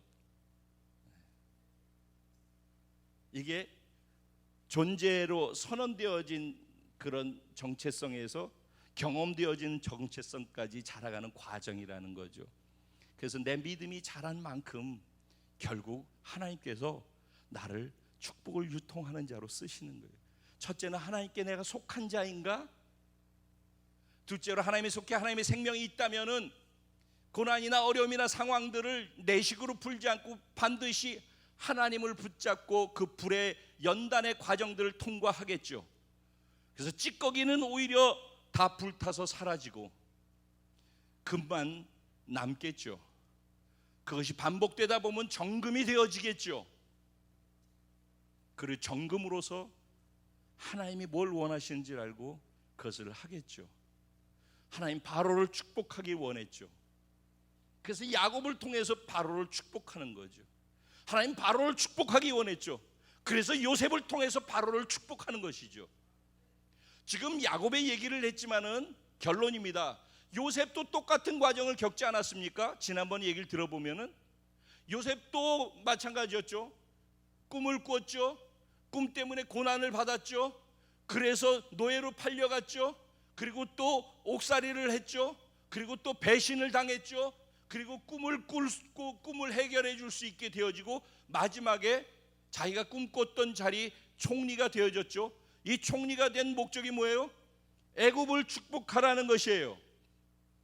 애굽에게 복이 되라는 거예요. 그리고 복이 되어진 애굽에 하나님의 백성이 늘어나도록 하는데 자신을 드리라는 거예요. 그러니까 애굽에서 애굽을 축복할 수 있는 꿈의 성취의 자리에 서는 것이 목적이 아니라 그 꿈의 성취의 자리에서 하나님의 나라를 확장시켜 나가는 도약점이 되도록 자기의 성취를 쓰는 것이죠. 근데 이 정체성을 이루어가고 지켜나가기 위해서 아주 중요한 부분이 있어요. 그게 무엇이냐? 처음서부터 자기를 드러내는 거예요. 자기를 드러내는 거. 사회생활 애굽에 나갔을 때 그것을 정확하게 알아야 돼요. 야곱이 애굽으로 가려고 했을 때 그가 얼마나 갈등했는지 아시죠? 바로 전장에 보면은 그 얘기가 나와요. 야곱이 엄청 갈등했어요. 근데 하나님께서 그의 제사를 받으시고 난 다음에 하나님이 그에게 말씀하셨어요. 야곱아, 너는 애굽으로 내려가는 것을 두려워하지 말라. 내가 너와 함께 애굽으로 갈 것이다. 그리고 내가 약속한 것을 다 이루어서 너로 큰 민족을 이루게 하고 그리고 다 그 일이 이루고 난 다음에 내가 너를 약속한 이 땅으로 다시 돌아오게 할 것이다 라는 그 약속을 받아요. 그래서 그는 애굽으로 갈 수 있었어요. 즉 세상으로 나가서 세상을 정복해. 너는 배가 수리가 다 돼서 물 위에 떠서 세상의 물이 너한테 들어오지 않아. 이제는 세상으로 가서 세상을 변화시켜 세상의 하나님의 백성들을 늘리고 확장하고 하나님의 복을 흘려주는 자가 되란 말이야. 이제는 네가 가면 된다니까. 46장에서 그런 얘기를 듣는 것이죠. 그리고 47장에 가서 야곱은 그런 삶을 사는 것으로 제일 먼저 바로를 축복하는 것으로 그렇게 해요. 그런데 그 과정에 중요하게 놓치지 말아야 될 것이 무엇인가 하면은 요셉이 계속해서 강조하는 것이 있어요. 오늘 우리가 읽은 본문에서도 2번이나 강조됐고, 우리가 읽지 않은 46장의 끝부분에 보면은 요셉이 또 이야기를 하고 있는 내용이 나와요. 자기 가족들을 먼저 모아놓고서 얘기를 해요. 내가 바로한테 가서 바로한테 이렇게 얘기할 건데, 여러분들 아버지, 형들, 가족들, 너희가 바로 앞에 가면은 반드시 이렇게 얘기를 해야 됩니다라고 얘기한 내용이 있어요. 그리고 그 내용을 듣고서 5명만 뽑아가지고 형들과 함께 바로에게 갔을 때, 바로가 질문을 해요. 네 생업이 뭐냐라고 했을 때, 우리는 조상 대대로 목축을 하는 사람들입니다 라고 얘기를 해요. 그리고 지금 우리가 고센 땅에 있습니다 라는 얘기를 해요. 근데 이 이야기를 형들이 바로에게 했는데, 이 이야기는 이미 작전을 다 짜놓고 한 얘기예요. 그 전장의 46장의 뒷부분에 보면은 이 이야기를 이렇게 물어보면 이렇게 답을 하라고 다 얘기를 해놨어요. 계획된 각본에 의해서 그 얘기를 하는 거예요. 그리고 미리 주지시켜 놓은 대로 실제로 그렇게 얘기를 해요. 그러고 난 다음에 바로에게 가가지고서 얘기할 때 실제 또 그렇게 얘기를 해요. 그러니까 얘기의 핵심은 무엇이냐면은 2가지. 애굽 사람의, 그 당시 애굽 사람들의 특징. 우리나라 사람들은 숫자 뭘 좋아해요? 3자 7자죠 보통. 그러죠? 중국 사람은 뭘 좋아할까요? 8자예요. 애굽 사람은 5자를 의미 있게 생각하고 좋은 숫자로 생각을 했어요. 그래서 바로 왕에게 형들을 데리고 갈 때도 10명의 형이 있는데 5명만 간 거예요. 그거를 생각을 다 한 거예요. 요셉은 그러니까 치밀한 전략 안에서 움직인 거예요. 또 한 가지 중요하게 놓치지 말아야 될 것이 무엇이었냐면은, 목자, 대를 이어서 목축을 하는 목자입니다라는 얘기를 하라고 그랬어요. 그리고 어디 있다고 그랬어요? 고센 땅에 우리가 지금 와 있다라고, 이 3가지를 얘기하라고 그랬어요. 그대로 얘기를 했어요. 2번째 중요한 것은 뭐냐면은, 이들이 애굽 사람들이 5자를 중요하게 생각한 것처럼 애굽 사람들은 목축업을 하는 것을 아주 가증스럽게 여겼어요. 아주 안 좋게 생각을 했어요. 거기는 농업을 하는 쪽에 있었기 때문에 목축하는 사람들을 우습게 여겼고 그거 안 좋게 생각했어요. 그래서 고센 땅 어디냐면은 가장 비옥한 땅이에요. 람셋이라고 아까 뒤에 보면 얘기했죠. 11절에 가서 람셋 좋은 땅을 주었도다. 그게 어디 있어요? 고센 땅 안에 있는 거예요. 고센 안에 있는 좋은 땅이에요. 그러면 좋은 땅, 가장 비옥한 땅, 목축을 하고 농사를 짓기 아주 좋은 땅에 가서 이미 자리를 잡아 놓은 거예요. 그리고 우리는 당신들이 꺼려하고 싫어하는 목축하는 사람들이에요를 강조하게 한 거예요. 그래서 좋은 땅, 고센 땅에 자기들이, 애굽 사람들이 싫어하는 사람들끼리 있도록, 다른 말로 뭐냐? 거룩인 거예요. 자신들을 구별한 거예요. 애굽 사람과 섞여서 살지만은 섞여 있되 분리되어져 있는 자기의 영역을 만든 거란 말이에요. 그들은 하나님의 백성으로 살아가는 방식을 싫어해요. 세상 사람들, 애굽 사람들은 하나님의 방식으로 목축을 하고 목양을 하고 영혼을 구원하고 영혼을 살리고 세우고 이런 거 하는 거를 우습게 여긴단 말이에요. 근데 하나님의 사람들은 그것을 해야 되는 거예요. 목양을, 목축을, 영혼들을, 양들을 살리고 세우는 일을. 근데 세상 사람들 그걸 싸구려 여기고 가증히 여긴다고요. 여러분이 세상에 있으면서 세상에 침몰되지 아니하고 세상을 변화시키려면 먼저 여러분이 여러분 자신을 지켜야 되는 거예요. 나는 목축하는 목자입니다. 나는 그리스도인입니다. 자기를 드러내야 된다니까. 정체를 먼저 드러내야 된다니까. 싹 감춰놓고 아닌 척하고 그 뒤에서 교회 와서는 막 이래놓고 바깥에 나가서부터는 전혀 아닌 사람처럼 살아서 위장해가지고서 신앙생활하는 것 속에서는 어떤 것도 일어나지 않아요. 세상이 자기한테 들어오지 자기가 세상을 변화시키는 역할을 할 수가 없어요. 자기가 누군지도 모르는데 사람들이 누군지를 얘기했을 때 공격을 받든지 호기심을 갖고 나한테 다가와서 구원을 시킬 수 있는 기회를 얻든지 둘 중에 하나일 거 아니냐고. 이것도 아니고 저것도 아니고. 왜? 피곤하거든. 근데 예수 믿는다고 얘기했다가는 복잡한 일이 더 많이 생기거든. 진짜 웃기는 일이 많아요. 다 교회 다닌다고 그러면 교회 다니는 것들 욕하면서도 교회 다닌다고 자기를 드러내잖아요. 아, 그럼 내 집을 살려고 그러는데 교회 다니는 사람이니까 좀 싸게 내주세요. 진짜 꼭 교회 다니는 사람이 또 그렇게 얘기를 해. 그러니까 욕을 먹지. 그렇게 해서 받은 게 복이라고 생각하니까. 그런 거 아니라 자기를 드러내야 돼. 정체를 드러내야 돼. 우리는 목축하는, 그 사람들이 싫어해도 상관없어요. 자기는 목축하는 사람이라고 드러내야 된다니까. 우리는 영혼을 구원하고 살리고 세우고 목양하고 그들을 자라게 하고, 그게 우리가 해야 될 일이에요. 그것이 부업이 되면 안 돼요. 우리는 그거를 하기 위해 존재해요. 정체성이라고 할 때 자기가 누구인지를 아는 거예요.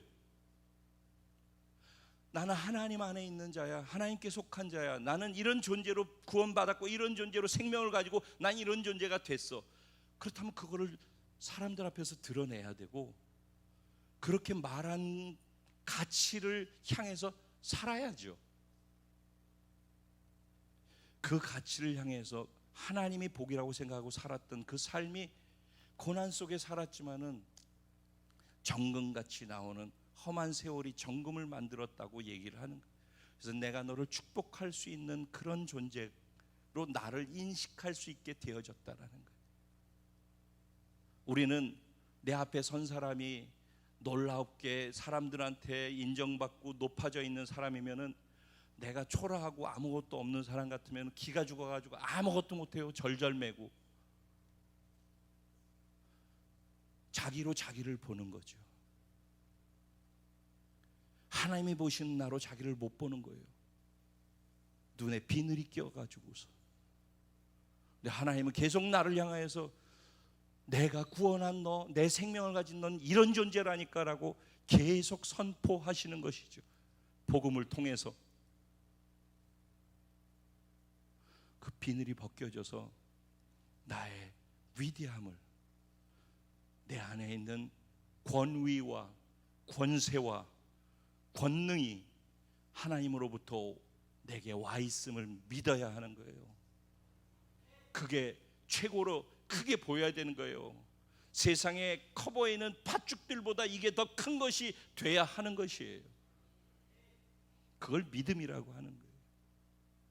이런 믿음으로 자라게 됐을 때 저와 여러분 앞에 있는 사람들을 향하여서 우리가 복을 빌어주게 되는 거예요. 그냥.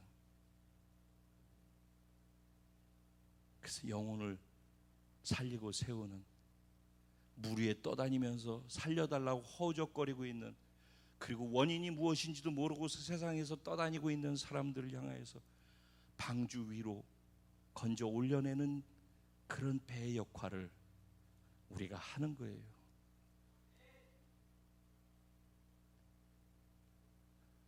성령의 은혜로 나눈 것이 깊게 깨달아지고 사라질 수 있게 되기를 주님의 이름으로 축원합니다. 같이 기도하죠. 이런 거를 들을 때 이거를 잘 이해를 한 다음에는 지금의 나의 현재 서 있는 자리와 말씀과 얼마만큼 동떨어져 있는지, 그리고 어떻게 이 갭을 내가 어떻게 채울 것인지, 어떻게 내 믿음으로 이 말씀 안에 있는 정체성인 그리스도인으로 살아갈 수 있을지, 나를 지금 다루고 있는 일이 있다면은 그 일을 통해서 하나님을 더 크게 만나서 능히 이것을 하나님의 방법으로, 하나님의 눈으로 보고 믿음으로 해결해 나갈 수 있는 그런 은혜가, 그래서 귀로 듣는 설교가 아니라 삶의 변화를 만들어가는 생명의 말씀이 되어질게 나를 사용해 주옵소서. 제가 늘 얘기하지만 제 생일이 되면은 늘 나는 왜 사는가, 오늘 아직 죽지 않고 왜 숨쉬고 있는가를 생각한다고 그랬죠. 제 생일이 돼서 제 스스로에게 던져보는 질문이에요. 창표, 너는 생명을 가지고 구원받은 자로 산다라는 것은 너에게는 무엇을 의미하는 것이니? 오늘도 네가 아직 하나님이 주신 생명이 있어서 여기서 숨쉬고 살고 있다면 그 숨쉬고 있는 시간들과 생명을 통해서 너는 무엇을 향해 움직이고 있니? 저에게 스스로 질문을 해본 거지요. 그리고 하나님 앞에서, 창표야, 네가 이렇게 사는 것이 맞지 않니?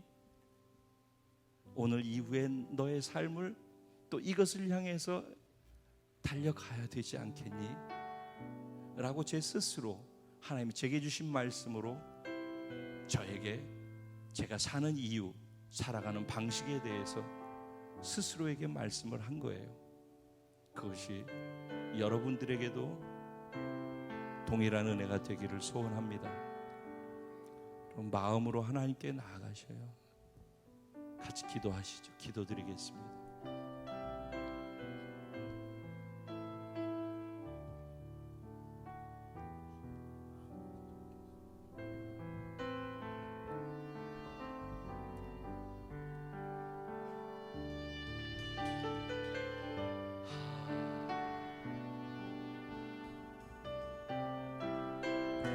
내 삶의 이유가 당신이 되게 해주셔서 감사합니다. 당신의 꿈이 되게 해주셔서 감사합니다.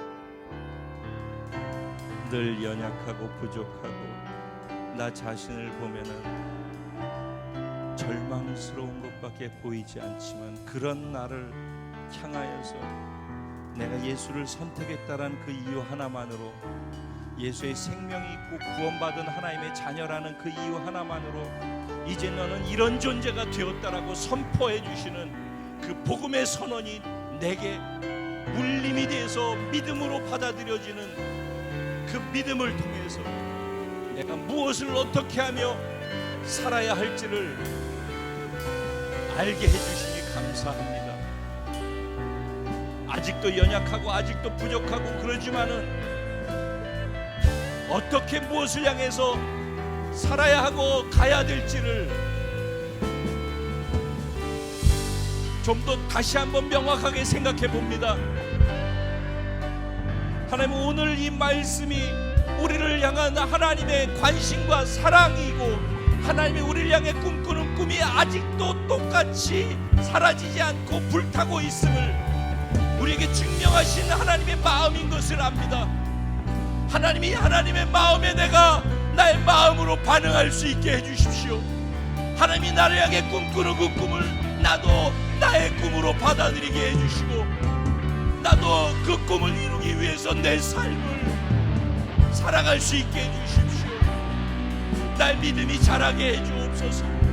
내 삶을 절망시키고 고통하게 하고 주저앉게 만드는 어려운 일이 있지만은 그 어려운 일보다 하나님을 더 크게 볼 수 있는 은혜가 이 어려운 시간들을 통해 내게 은혜로 주어져서 하나님 더 크게 당신을 보며 당신께 더 크게 영향을 받으면서 믿음의 걸음을 선택할 수 있는 내 삶이 되어 하나님 세상에 하나님을 증거하고 생명을 외치고 복음으로 구원해서 살리고 세우는 일을 쉬지 않고 감당할 수 있고 즐거움과 기쁨으로 감당할 수 있는 나의 삶, 우리의 삶이 되게 해주십시오.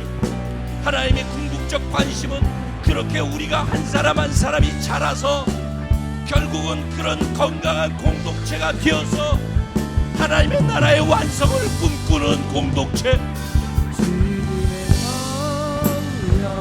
하나님 나라의 완성을 꿈꾸는 공동체, 성숙된 공동체 나타내게 하소서. 주님의 성령 내게 임하여 하늘의 영광 나타내게 하소서. 주님의 성령 내게 임하여 하늘의 영광 나타내게 하소서. 주님의 성령 그 자리에 일어나셔서 성령님 내게 임하십시오. 하늘의 영광 다른 어떤 것보다 하나님이 더 크게 보일 수 있도록 내 눈을 열어주십시오. 나를 보내사 마음 상한 자를 고치며 예, 주님. 나를 보내사 눈먼 자를 눈뜨게 하며 나를 보내사 다친 자를 놓이게 하며 보로 된 예, 주님 그렇게 살게 해주십시오.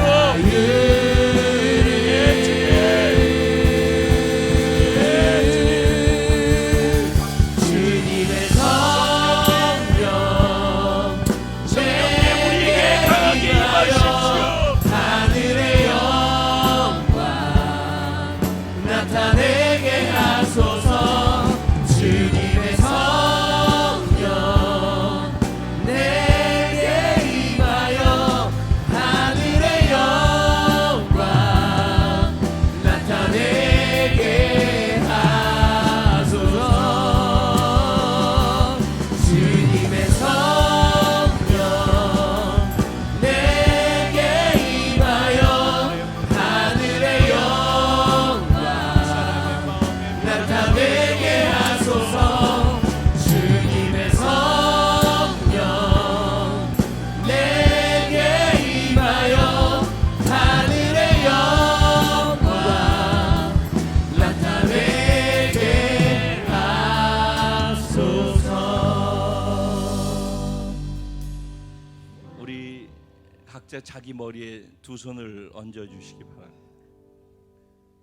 살아계신 전능하신 하나님, 우리가 여기 있습니다. 연약하지만 야곱의 믿음이 있습니다. 욕심이지만 세상 것을 향한 욕심이 아니라 하나님이 생명이고 하나님이 복이고 하나님의 말씀이 유일한 살 길임을 믿기에 야곱처럼 하나님 당신을 목말라 합니다. 하나님 당신이 나를 향해 꿈꾸는 그 꿈을 이루어드리는 것이 나의 삶의 목적이고 목마름이 되게 하셔서, 그래서 성령님을 목말라 합니다. 성령이 아니고서는 하나님의 일을 이룰 수 없음을 내가 알기에 이 시간 성령을 목말라 하고 구합니다. 야곱이 발뒤꿈치를 붙잡았던 목마름으로 형과 아버지를 속이면서까지라도 그 복을 받고자 했던 그 목마름으로 야곱이 라헬을 얻기 위해서 14년을 몸부림치고 열심히 일해야만 했던 그 목마름으로 내가 성령을 목말라 합니다. 나로 살 때 절망하는 그 절망이 너무 고통스러워서 성령님 당신 아니고서는 이 복된 삶을 흘려줄 수 없음을 알기에 성령님 당신을 의지합니다. 성령님 하늘의 문을 열어주십시오. 우리의 마음의 문을 열어주십시오. 우리의 믿음의 문을 열어주십시오. 믿음의 눈이 열리게 해주십시오. 성령의 불이 임하는 것을 믿음의 눈으로 보게 하시고 우리 안에 성령이 임하시는 것을 경험케 해주십시오. 성령이 임할지어다. 성령의 불이 임할지어다. 성령의 생명의 능력이 임할지어다. 새 사람이 되게 하십시오. 선포된 존재에서 믿음으로 존재답게 살 수 있는 능력이 생명의 성령으로 말미암아 부여되어지게 하여 주옵소서. 나를 두르고 좌절케 하는 모든 환경이나 상황이나 사람보다 하나님이 더 크게 보여지는 은혜가 있게 해 주십시오. 그래서 하나님께 더 많이 영향받아 하나님의 말씀대로 표현해낼 수 있는 선택의 믿음이 날 삶을 통해 확장되어 표현되어져 나가게 해 주십시오. 그것이 축복을 유통하는 것이 되게 해 주십시오. 살리고 세우는 것이 되게 해 주십시오. 그래서 바로가 복을 받고 바로의 백성이 복을 받고 그리고 내 가족이 복을 받는 것이 되게 해 주십시오. 주님, 그렇게 될 것을 믿습니다. 주님 사랑합니다. 우리를 불쌍히 여겨주시고 이 시간 내 숨쉬는 의미가 여기에 있음을 다시 한번 우리 각자가 고백하고 살아야 될 이유와 목적과 내 삶의 에너지를 쏟고 드려야 될 것도 방향도 보게 해주심을 감사합니다. 어떤 상황 속에서도 생명 가진 자로서의 정체성을 흔들리지 말고 잊지 말게 하시고 믿음으로 주장하게 하시고 선포하게 하시고 답게 살아가게 하여 주셔서 나를 만나는 사람, 보는 사람, 듣는 사람이 그 복을 듣게 하시고 그 복을 경험하게 하여 주옵소서. 저를 그렇게 사용해 주실 것을 믿고 사용해 주셔서 감사합니다. 우리를 그렇게 써주실 것을 믿고 우리 공동체를 그렇게 사용해 주셔서 감사합니다. 하나님 나라의 완성을 위해 우리 공동체가 그렇게 드려질 줄로 믿습니다. 우리의 마음을 다시 하나 되게 하셔서 주님의 꿈을 향해 달려나갈 수 있도록 세상의 팥죽과 맞바꾸지 않고 능히 주님 붙잡고 살아갈 수 있도록 우리에게 그런 은혜를 폭포수와 같이 쏟아 부어 주실 줄로 믿습니다. 감사해서 드려진 사랑과 믿음과 소망 연보가 여기 있습니다. 기쁨으로 흠양해 주시고 하나님께 인정해 드리는 고백 이온이 이 고백의 믿음 위에 행하실 것들을 기쁨으로 행하셔서 복에 복이 더 임하게 하시되 영혼이 잘되는 복이 있게 하시고 범사가 잘되는 복이 있게 하시고 강건한 복이 있게 하시고 생명을 얻되 넘치게 얻어서 그 생명을 더 확장해서 보여줄 수 있는 은혜까지 있게 하여 주옵소서. 허락하신 하나님께 진심으로 감사드리고 다시 확실하고 분명하게 오실 우리의 신랑 예수님의 이름으로 축복하고 기도드리옵나이다. 아멘. 우리 하나님께 감사와 영광의 박수를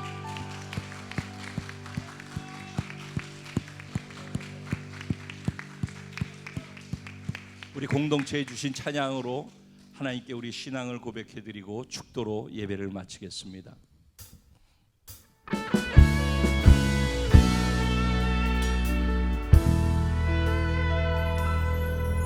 우리에겐 소원이 나의 소원이 하나님의 꿈입니다.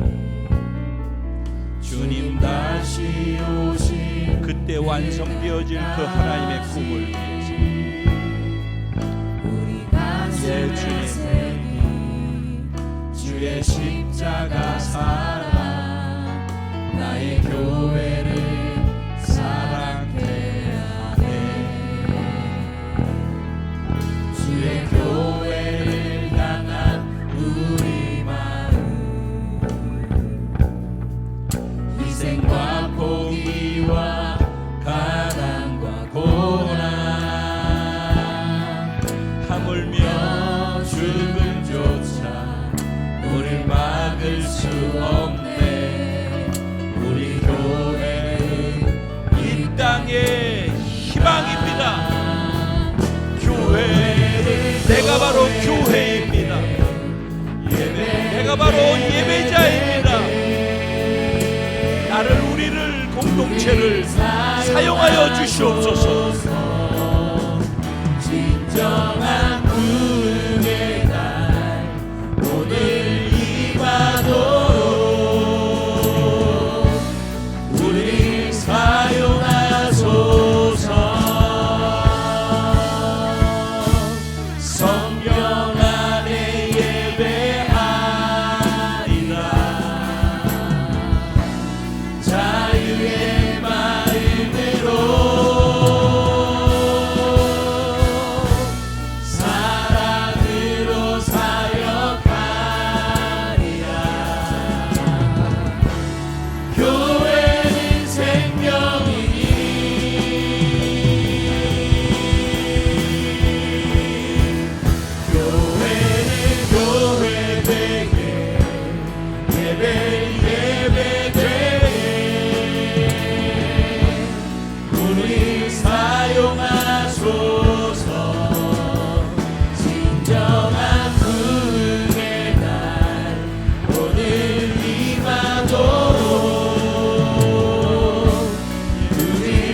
놀라신 은혜와 아버지 하나님의 영원하시고도 극진하신 사랑과 보혜사 성령님의 감화 감동 위로 내주 충만 교통 역사하시는 축복이 오늘 하나님의 말씀을 듣고 나는 이 땅에서 왜 사는지 어떻게 살 수 있는지 다시 나의 존재를 생각해보며 하나님 주시는 고난의 의미도 다시 깊이 생각해보며 하나님의 관심이 내게 주신 생명과 하나님 나라에 있음을 다시 확인하며 구원을 소중히 여기고 구원을 나누어주는 축복의 유통자로 살겠다고 성령님과 함께 복된 삶의 현장으로 돌아가는 사랑하는 모든 성도들의 머리 위에와 가정과 생활과 자녀와 범사 위에 월드비전 커뮤니티에 속해 함께 예배하며 결단하고 그렇게 살기로 작정하고 성령님과 함께 현장으로 돌아가는 모든 커뮤니티에 속한 영혼들 위해 이제로부터 영원까지 함께 계실지어다.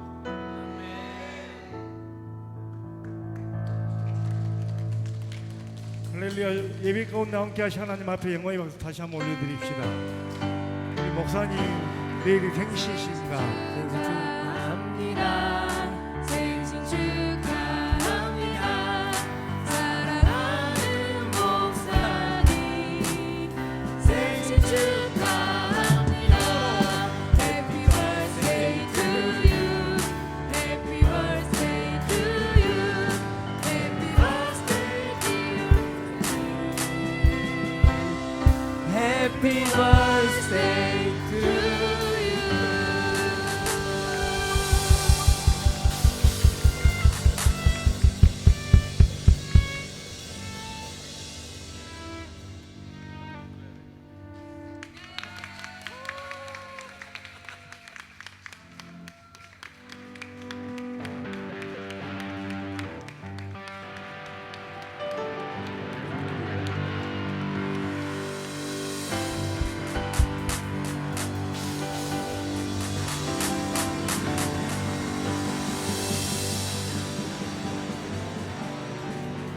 감사합니다. 마이크 껐는데 다시 켰습니다.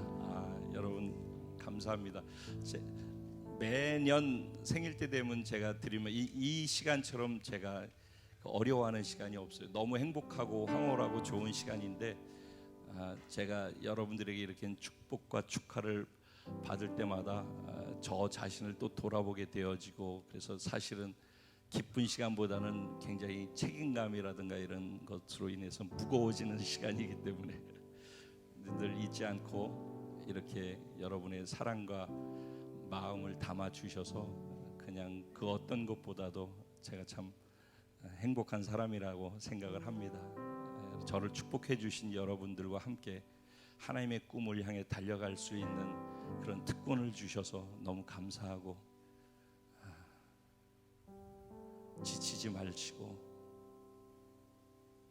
잃어버린 길이 있다면 다시 길을 잘 찾아서 함께 힘을 모아서 오늘 말씀처럼 그렇게 손을 잡고 살아갈 수 있기를 소원합니다. 저 혼자서는 아무것도 할 수 없어요. 여러분이 함께 해주시지 않으면은, 제가 늘 그러잖아요. 전 머리통만 있다고. 여러분이 저의 몸이 되고 저의 손과 발이라고. 여러분이 움직여주지 않으면은 저는 머리에서 입만 달려가지고 하나님 주신 거 생각하고 입으로 얘기해요. 근데 여러분이 몸이 돼서 움직여주지 않으면은 아무것도 할 수 없는 그냥 굴러다니는 머리통 하나에 불과해요. 여러분이 계셔주셔서 그래서 전 너무 감사해요. 하나님이 꿈꾸시는 꿈의 공동체, 저희 교회라고 믿습니다. 저희 월드비전 커뮤니티라고 믿습니다. 저는 언제까지 얼마만큼 그 꿈을 이루어 드릴 수 있을지 모르지만은, 제가 이 땅에 숨쉬고 가는 동안 어떻게 살고 있든지 그것을 향해 달려가고 어느 장소에 있든지 그것을 하면서 가고 있을 거라고 믿습니다. 또 그렇게 여러분들에게 감히 약속을 드릴게요. 바라기는 여러분들도 여러분이 가는 걸음을 다시 한번 정말 진지하게 재정비해 보시고, 내가 지금 걷고 있는 것, 내가 향하고 있는 가치 정말 맞는지. 예배는 가치를 향한 움직임이라고 했는데 무거워지면 안 되니까 생일 축하해 준 것으로 환하게. 감사합니다, 여러분.